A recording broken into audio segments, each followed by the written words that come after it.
I know that that gospel sounds very complex. It is complex. And indeed, it goes on forever. So in fact, I've shortened the reading because otherwise it would have been half the New Testament. Well, not quite, but you know the sort of thing. Just the first 9 verses I give you for some thought. So when the Lord learned the Pharisees had heard that Jesus was making and baptizing more disciples than John, he quitted Judea and went away to Galilee. Now he had to pass through Samaria. He came to a town of Samaria called Sychar, which is near the piece of ground which Jacob gave to Joseph, his son, and Jacob's well was there. So Jesus, tired from the journey, was sitting on the well, just as he was. It was about midday. Okay, what on earth is going on in this gospel account that we hear today? I think, first of all, you've got to set the scene. Old Palestine, as it was in Jesus' day, is only just 120 miles along, from north to south. And in Jesus' time, it comprises 3 different territories. Bear with me, because this will become clear later. Right up in the north is Galilee. Right down in the south is Judea, Bethlehem of Judea. And then in between them is the kingdom of Samaria. Now, it's clear that there had been some sort of controversy with the Pharisees over the number of people being baptized by Jesus or by his apostles. For the tradition of baptism goes way back into the Jewish faith. But just at this stage, Jesus doesn't want to get caught up in controversy over baptism. So he leaves Judea for now, and he moves away up to Galilee, which is his home ground. But the quickest way from Judea to Galilee, in other words, from the south to the north, actually goes up directly through Samaria. You with me? This could be done in 3 days, which is actually very good. If you're going to avoid Samaria, and there are many times now that you avoid Samaria because there's still trouble and stones are still being flung at buses and cars. If you're going to avoid Samaria, then the old way was to cross the Jordan round about the Jericho, then to walk up the valley, the Jordan Valley. You can't do it now because it's Jordan's territory. Right up as far almost as the Sea of Galilee, then cross over back and you're once again in Galilee. And by doing that, you've avoided Samaria. But that took twice as long, and it was a tough journey. So Jesus decides to go through Samaria. However, there was a centuries-old feud between the Jews and the Samaritans. I'll come to that, as we say, now in a minute, you know. On the way, Jesus and the apostles come to the town of Sychar. And just before the town of Sychar, and you can check this up on Google Maps, the road to Samaria forks. The one branch goes northeast to Scythopolis, as it was. The other goes west to the city of Nablus. At the fork where Jesus comes to, there still stands the well known as Jacob's well, and this is actually mentioned in the gospel for today. And it's an amazing place, Jacob's well, and Jane and I have been there. We've actually also drunk water from Jacob's well. It's a deep well, a fascinating place. Nowadays, it's actually in a Greek Orthodox church on that site. The well is more than 100 foot deep. And that well is not from a spring, it's actually a well, a deep well into which the water percolates and gathers. Clearly then, as now, The well is so deep that nobody could get water from it unless they have a bucket and a long, long rope. And this accords perfectly with the gospel story. When Jesus and the apostles come to the fork in the road, Jesus sits down to rest, and he sits down by the well because he's absolutely dog-tired after the journey. Even worse, of course, it's midday, and as we know from the account in John, the burning heat is at its greatest, and Jesus is weary and thirsty.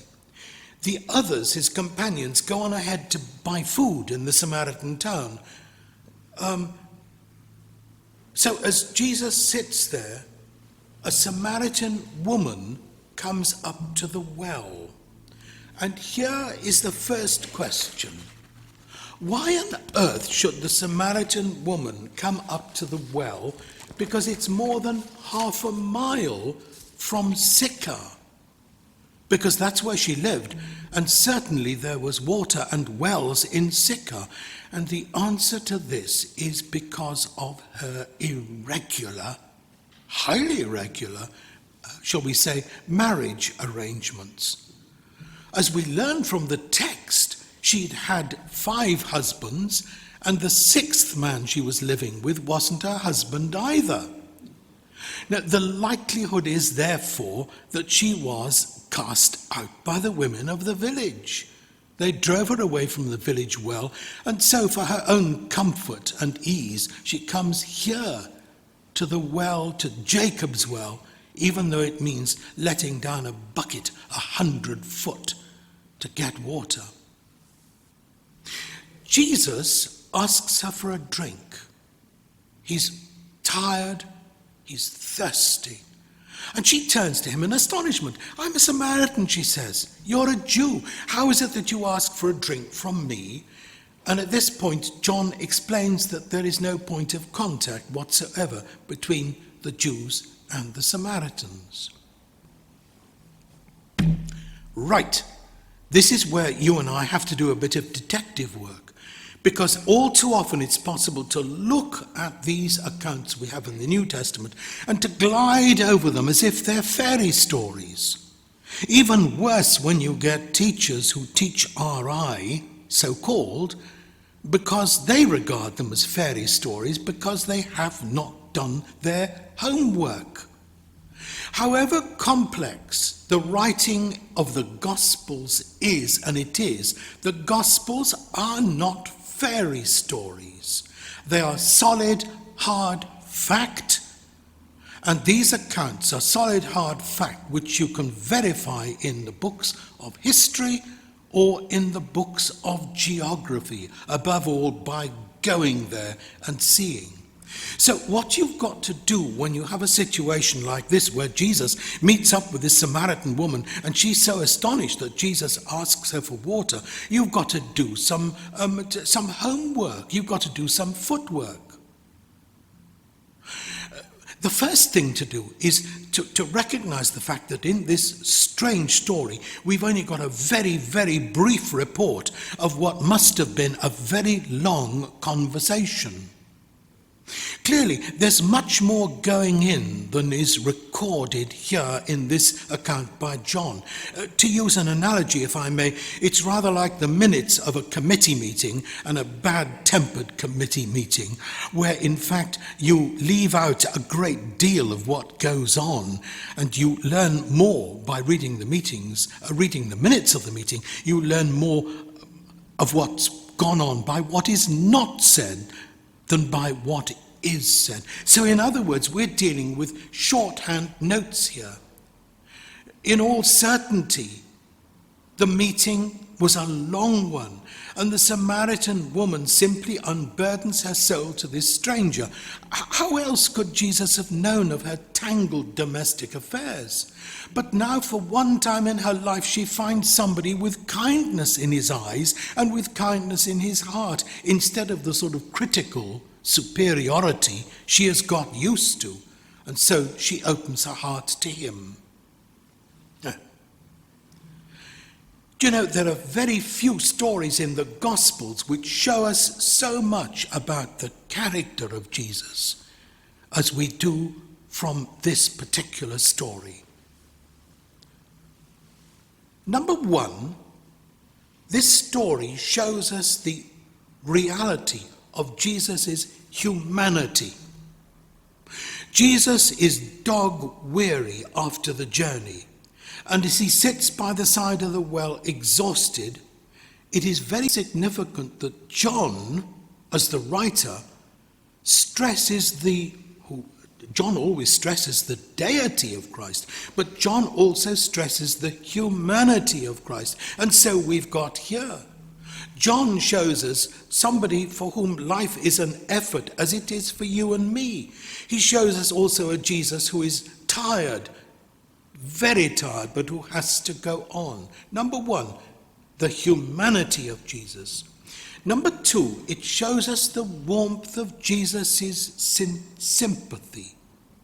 From any other religious leader, this woman who had such an irregular set of domestic arrangements, she'd have fled from any other religious leader, and yet it seemed the most natural thing in all the world to talk to Jesus.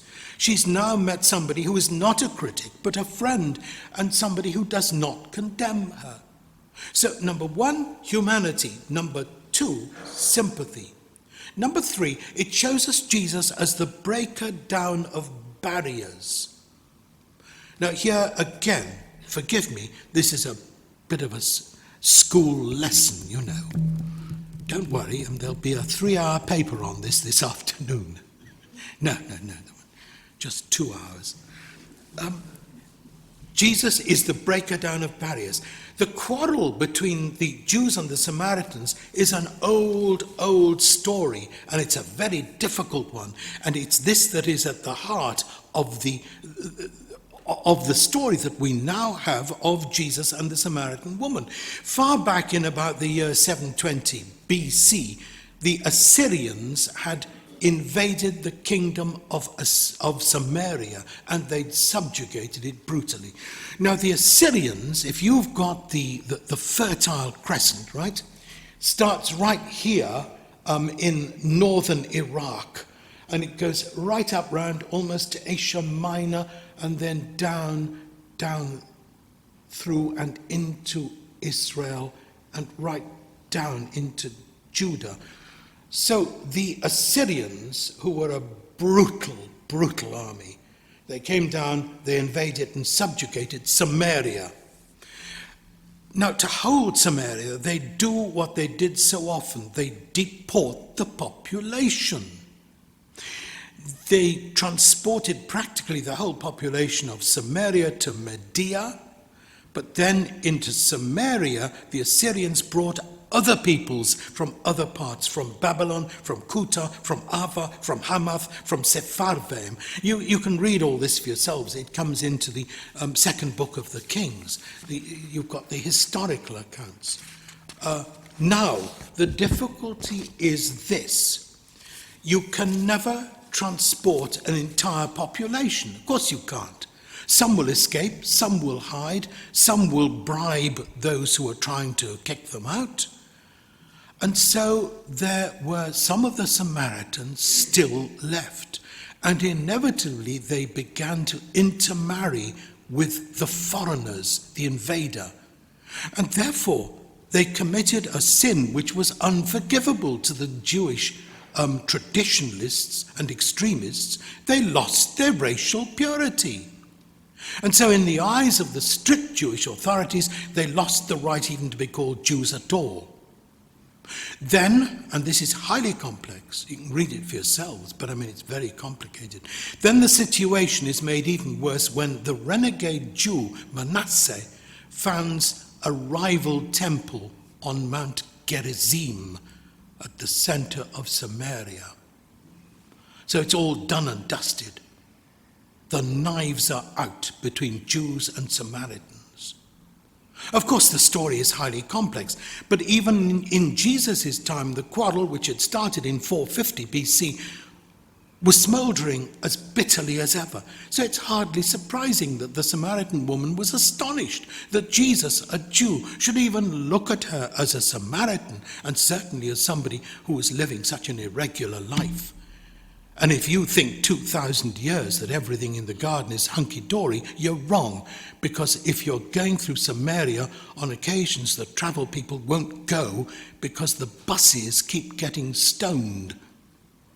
So it's still bad round there. Right. 1, 2, 3, and now 4. There is another way in which Jesus is taking down the barriers, because the Samaritan he is talking to is a woman. And he is not only a man, but he is a rabbi and a teacher. He was called once, he was hailed, "Rabbi, we know you're a teacher sent by God." The strict rabbis forbade any rabbi to greet a woman in public. In public, even his wife or his sister. There were even Pharisees who were called the bruised and bleeding Pharisees. Did I tell you this about 18 months ago? The bruised and bleeding Pharisees? Do you remember? No, okay. Now, they were called this because they were, in going around the place to make sure they didn't see any women, they would bend themselves almost double and not look up. And so inevitably they walked straight into walls and buildings. Trouble is, you couldn't make this up. Professor William Barclay has got some very interesting and some very humorous remarks to make on this, the bruised and bleeding Pharisees. So for a rabbi to be seen speaking to a woman in public was the end of his reputation. And yet Jesus, who is a teacher and a rabbi, not only speaks to this woman, but she gives him water, and he accepts water from her. In those days, no rabbi, no decent man would have been seen in her company, except Jesus. Now, for us all, it's an amazing story, and all I've done is to scratch at the surface, so forgive me for this, and forgive me for the fact it's complicated. But it's an amazing story, and it tells us an awful lot about Jesus, about the Jews, about the Samaritans, and about the human situation in those years. Here is the Son of God, yet he's weary and thirsty. Here is the holiest of men, yet listening with understanding and sympathy to a sorry story, to a woman who has a catastrophic set of domestic arrangements.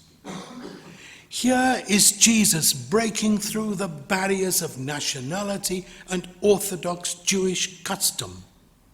And the important thing for you and me is, here is the beginning of the universality of the gospel.